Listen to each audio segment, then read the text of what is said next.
Good afternoon and welcome to another episode of Unscripted and Unchained RPG Review. I am DM Bluddworth, and as you can see by the graphics, today's video is going to be Dangerous Journeys, the Mythos system, and I'm going to focus today on character creation for the basic version of this game.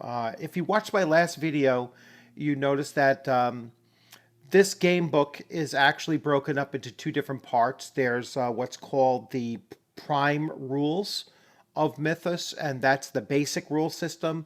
And then there's the advanced rules. So I'm going to focus on character creation just for the prime rules today.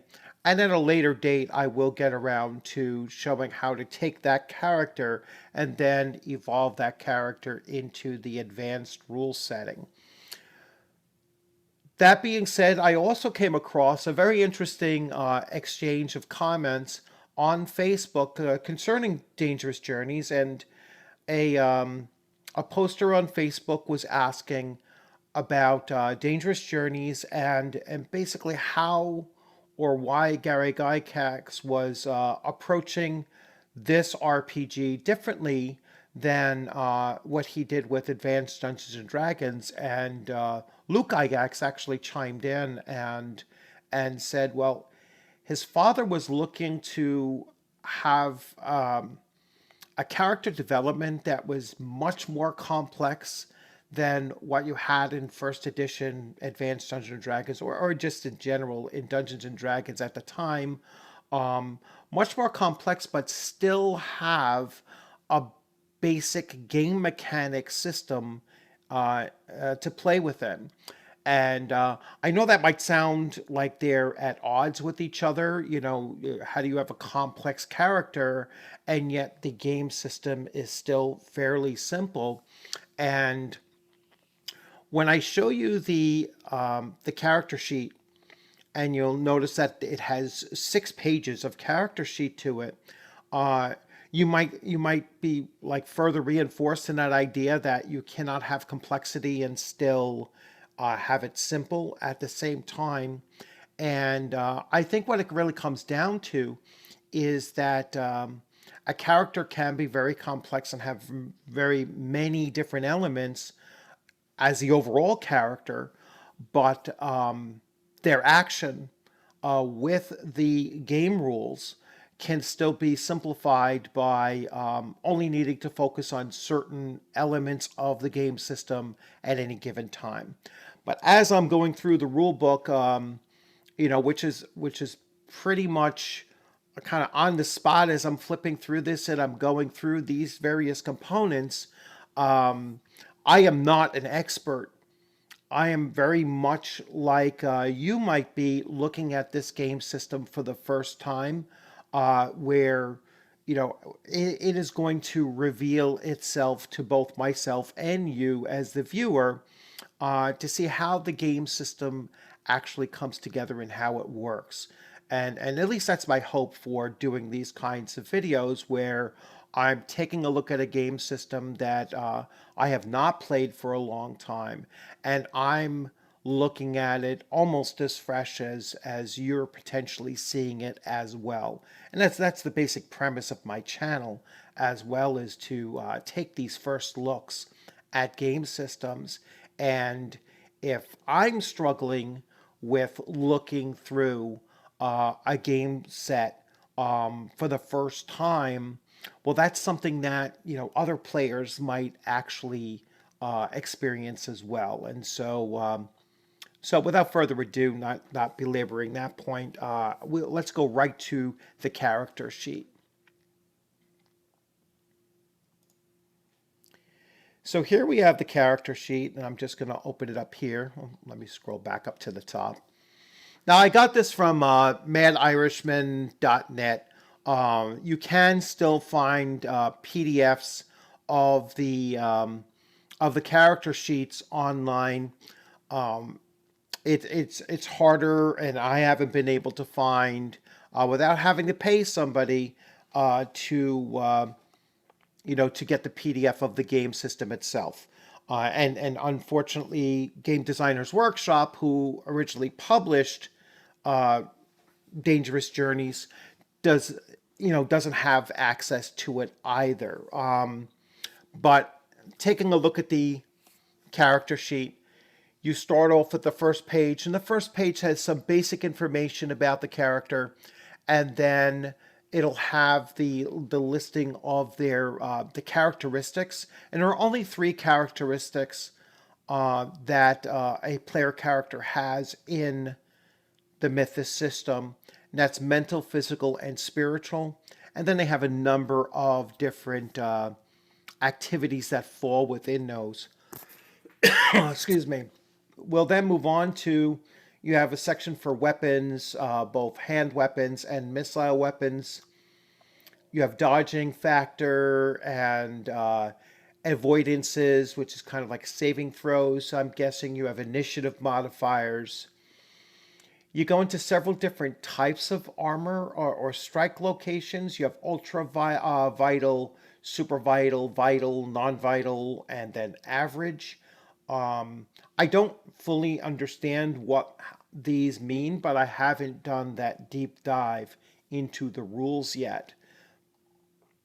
Going down, you have equipment possessions, magic items, your knowledge and skills. So everyone starts off with a base of these knowledge and skills, and then you will build up from there based on the vocation that you choose, which is kind of like the equivalent of character class, and then other skills and knowledge areas that you might pick up along the way. Then we get into a general information page where you have some duplication of that first page, but then you get into the gender, the age, the height and weight, and other physical appearance features that the character has. So personality traits, the background history, quirks that the character may have, connections that the character may have, and then a quote that might represent your character's attitude or personality or something. Then we get to page 5 of the character sheet, where you have all of your various movement types, and you'll document the rates, and they have factors of 0.6% is for jumping and running, and 0.25% is for swimming normal speed, and so on and so on. So quite a bit of math. So you're still seeing some of that old school kind of game mechanic where a lot of math involved. Henchmen and animal companions. And then finally, the last sheet is dealing with, or last page is dealing with Heka and castings. So just the Heka producing knowledge areas and skill areas, and then a listing of various types of skills that you would have, or spells, castings that the character may have, and then some additional notes. All right, so as you can see, there's 6 pages of character sheet, but you're obviously not using them all at one time, and even though this is going to produce a very complex character, that doesn't mean that the game system itself is going to be all that complex. So let's get back to... So getting back to here, so what I'm going to do is I'm going to start going through just the character creation portion of the rule book. I will do the rolls and see what I start to come up with as I'm creating a character as we go. Unfortunately, I have to use my drop-down camera. I won't be able to do things side by side, and I'll have to shift the book around quite a bit. So so just bear with me as I go through this, and and hopefully it'll be clear enough to explain how character creation actually works in this system.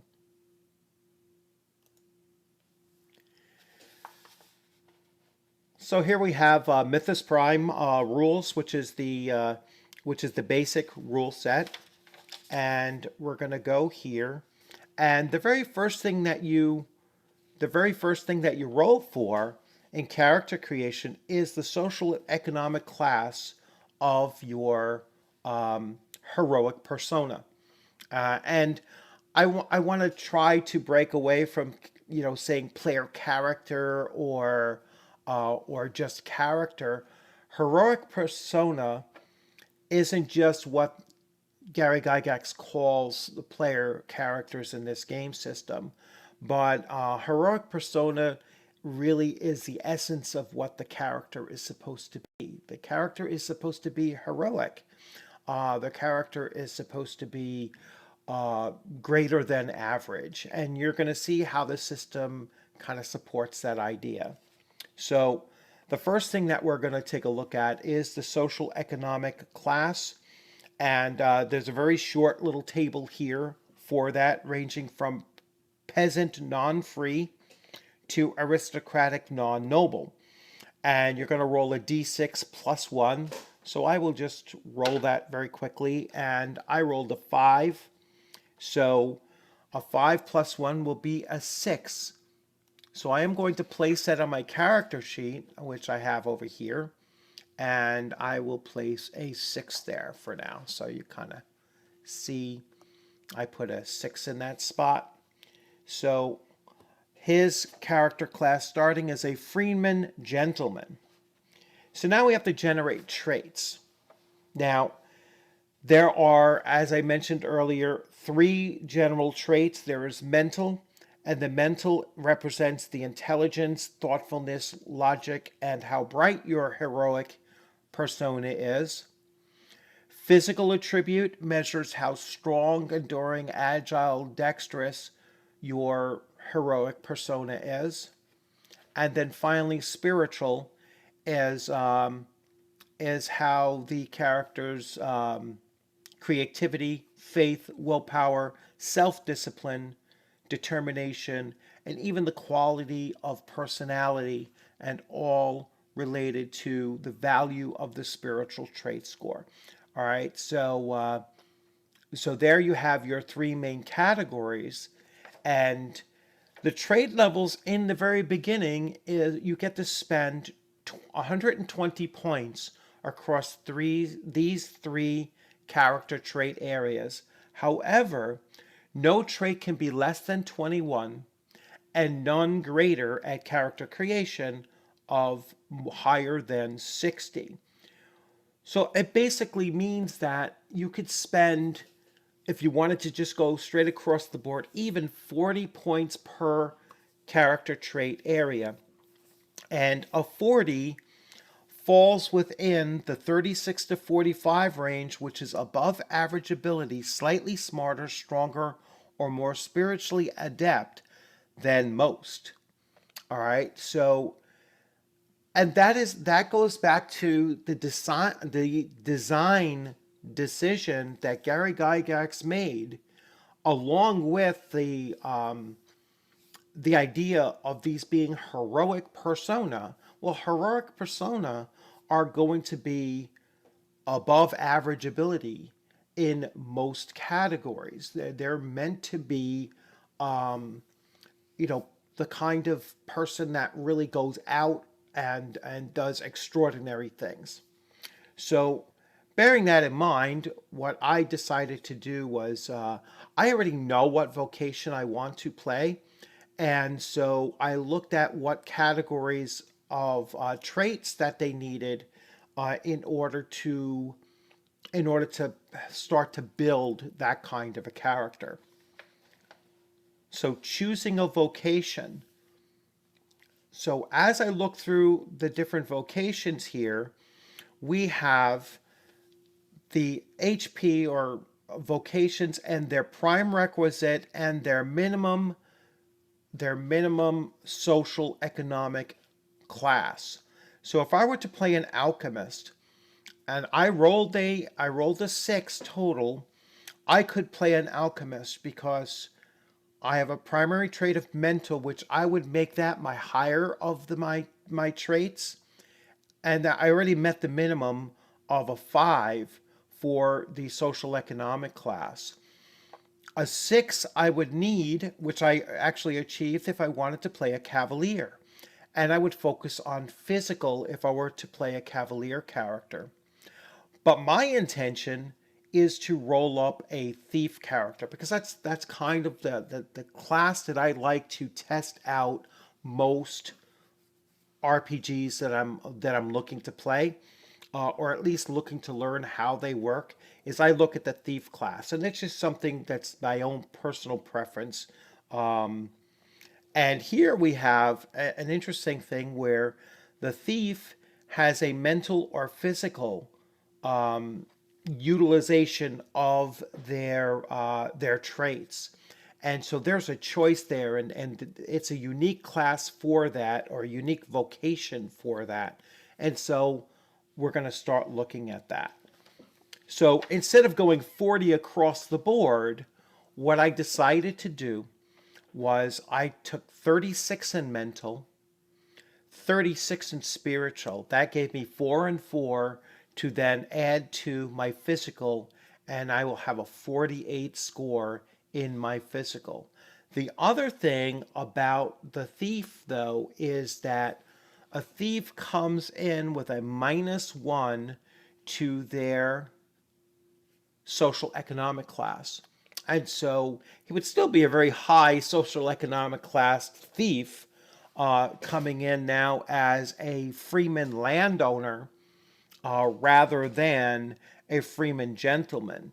So, for whatever reason, however this particular character turned to thievery will be something that I develop in the backstory. So let's take a closer look at thieves.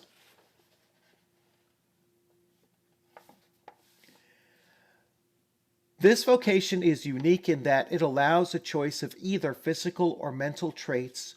For K stands for knowledge and S stands for skill. So the KS area direction. Though the status of a thief persona may certainly rise during play, and some heroic personas may begin with a reasonable sec or social economic class, most thieves start with less than savory backgrounds. That's usually why the person turns to a life of crime to begin with. The thief vocation also takes a -1 sec modifier. As with the Montebank, the thief vocation does not necessarily connote an evil persona. It can even prove to be a very efficient tool in the fight against evil, a perfect example of fighting fire with fire. All right. So there are a number of different classes that I could have chosen from. As I said, the alchemist, the astrologer, a cavalier, a mercenary or a soldier, a mountebank. A mountebank is a word that I never really, heard before, or if I did, I didn't remember. This vocation is one of a scheming, trickery, and deception. So kind of like a swindler or a scoundrel of some kind. And then wise woman, wise man. So now we get to part 4 or step 4, selecting your KS areas and steep points. So KS I already talked about. That's your knowledge and skill areas. Steep, the word steep is short for study, training, education, experience, and practice. I'll come down over here. And practice. So it represents how expert a heroic persona is in a particular KS area, how steeped in knowledge, just as a tea becomes steeped or sauteed with water, saturated with water during brewing. As with the number of traits, the number of steep points, your HP represents how good that character is with a certain KS. Once again, the higher the number, the better the HP's skill will be. Someone with a 40 steep points in riding, for example, might be able to ride a high-spirited war horse with into a pitched battle, whereas someone with a steep of 20 in riding would probably still have trouble maneuvering comfortably at a normal gallop and will be relegated to riding palfreys or mules. Furthermore, those with high riding steeps will be familiar with a wider range of mounts and so on. So once you pick your knowledge or skill areas, you're going to have the base level of that skill area plus 1/2 of your characteristic score. So let me read into that. Setting your KS areas. First, list your vocational KS areas. The next thing for you to do is to decide which universal and bonus KS area your HP possesses and how many steep points that character has in each one. Calculate your steep for the HP standard KS areas. Then calculate it for the personal ones. Each vocational KS area is listed with a corresponding number, and you add this number to 1/2 of your HP's trait score. Dropping fractions. To figure out how many steep points the character possesses, for example, riding KS is a physical area with a base number of 30. In the case of Kristoff, our example character, we probably add 25. We will be adding 25 to the base number. Thus, he comes with a total steep of 55. Universal KS areas. For starters, there are 3 universal KS areas that every persona possesses, as summarized in the table below. Their native language is a mental trait. They start with a 30. Their perception mental rate starts with a 30, and writing is physical, starts with a 30 base. So let's take a look at my thief again. And we are going to go and see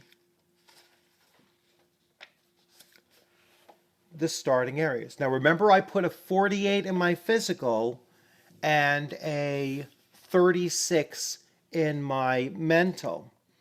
So here we come and we have criminal activities mental, 30 or 20, depending on whether the persona is physically or mentally ordered. So either my base is 30 if I'm using my mental, or I can use it for physical. So since my physical is higher at 48, I can then utilize physical for criminal activities physical. And so my base would be 30 plus 1/2 of 48, or 24, so overall a 54. Very good score. My combat hand weapon, though, is only physical. All right, so I have to rely on 25 plus that 24, and so that's based solely on my physical. Deception is solely based on my mental, and so I have to use my base of 25 for that. Combat, hand-to-hand, lethal is physical, streetwise is S, so that's my spiritual.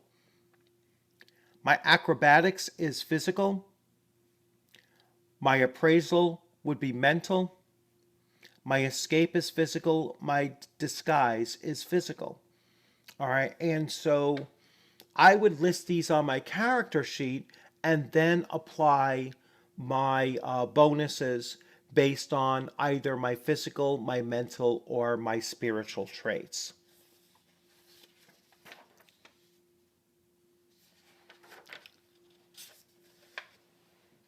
So now we come to step 6, establishing finances. The base unit coin Cyborg explains the concept of BUC system. Once you have familiarized yourself with the concept, you must determine how much money and what sorts of possessions your HP starts adventuring with. And there's a chart with your base unit of coin. I'm not going to get too much into that. I'm not going to deal with initial finances, uh, your basic possessions, and such. This is just something where you're going to pick up your basic equipment, and it oftentimes relies on whatever the game master really decides as your starting point is.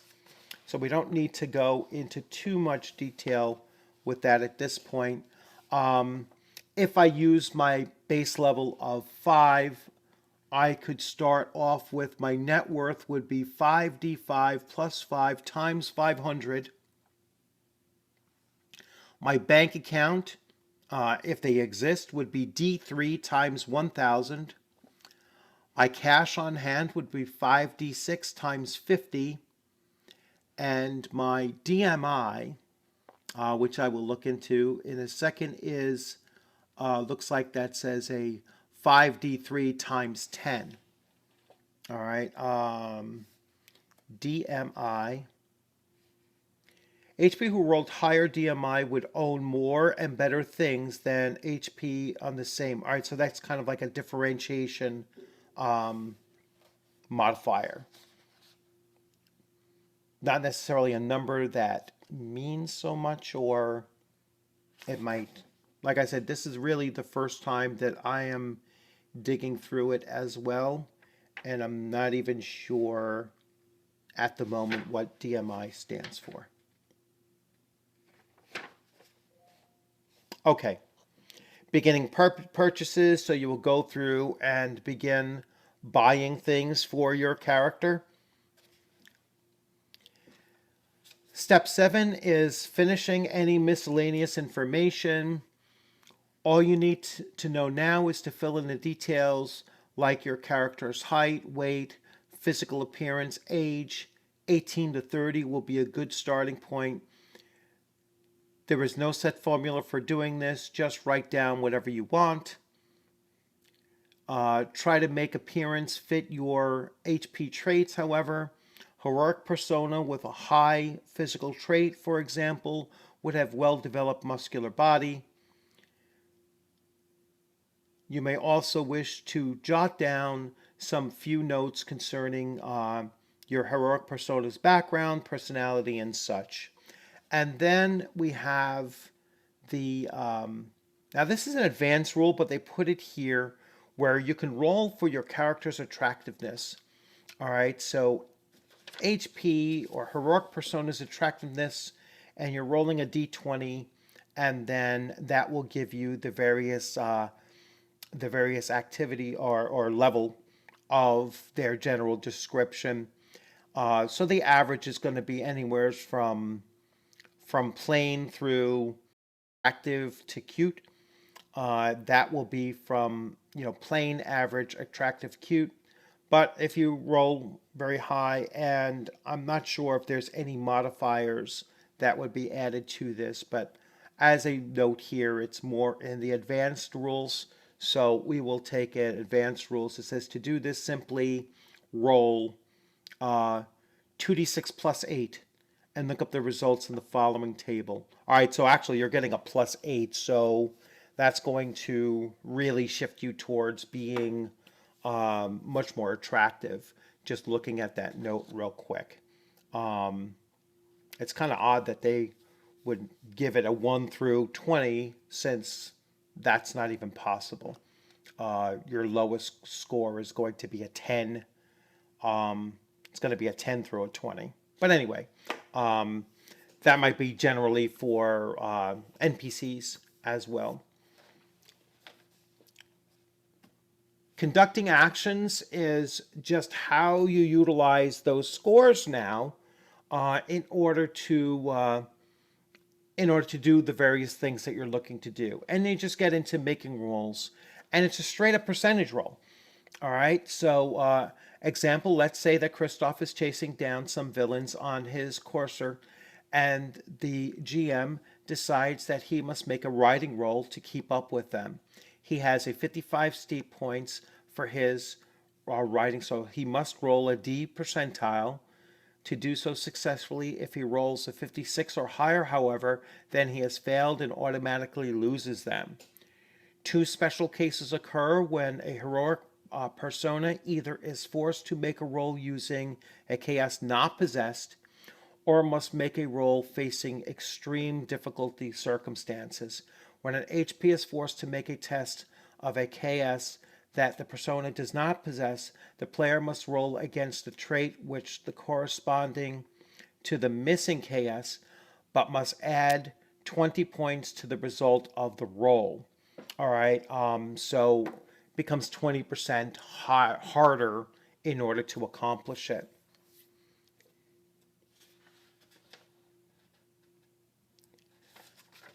And then the rest of this section goes on talking about the rules and going beyond the rules, moving in measurements of time, specific time. So the action turn, the battle turn, and the critical turn.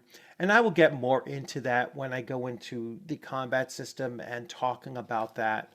And then the next video, I will spend the time with the mystical force of magical castings, or Heka, in this game system as a separate video.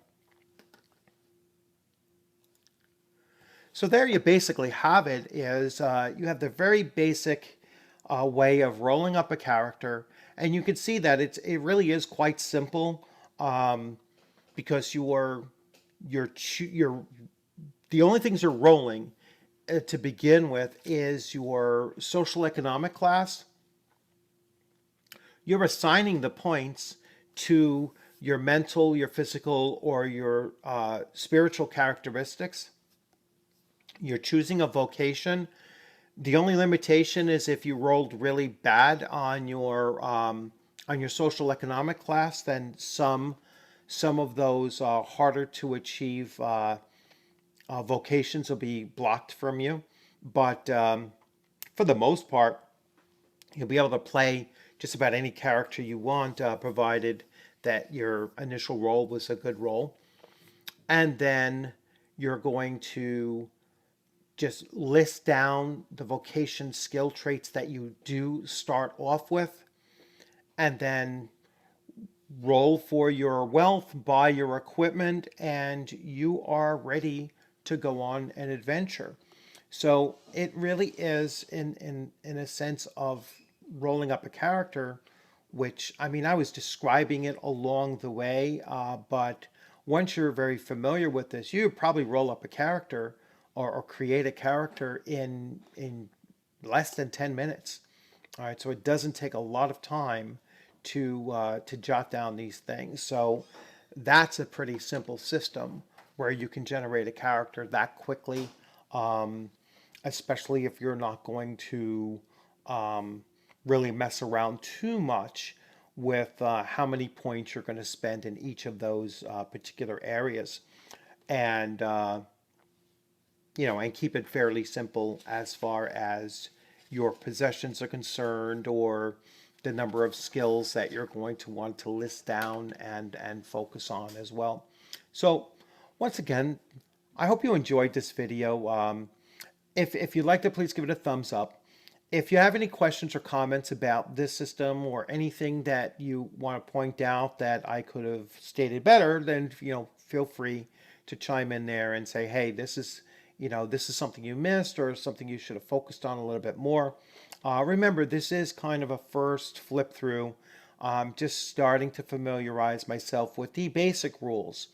And so if you're much more familiar with this game, then please feel free to chime in and let me know, hey, you know what, this is something that you should have focused on, and I'll pick it up in the next video. Once again, thanks for joining. I hope you enjoyed this video. If you haven't subscribed, please just consider subscribing. And once again, I look forward to seeing you on the gaming screen sometime soon. Maybe I will run once I learn this system much more, because it's a very dense book. And then I have two other books about the same thickness, as this here, that is, almost 400 pages long. for a setting, and then just one whole book on magic spells and magic items and such. So there's a lot to this game system, and I'm just barely scratching the very beginnings of its surface. So I've only gone through, half a dozen or so pages of half a dozen or so pages of actual character creation, and haven't even gotten to the magic system yet. So there's a lot here, and a lot more videos to come. So thanks for joining. Have a great rest of your afternoon, and take care.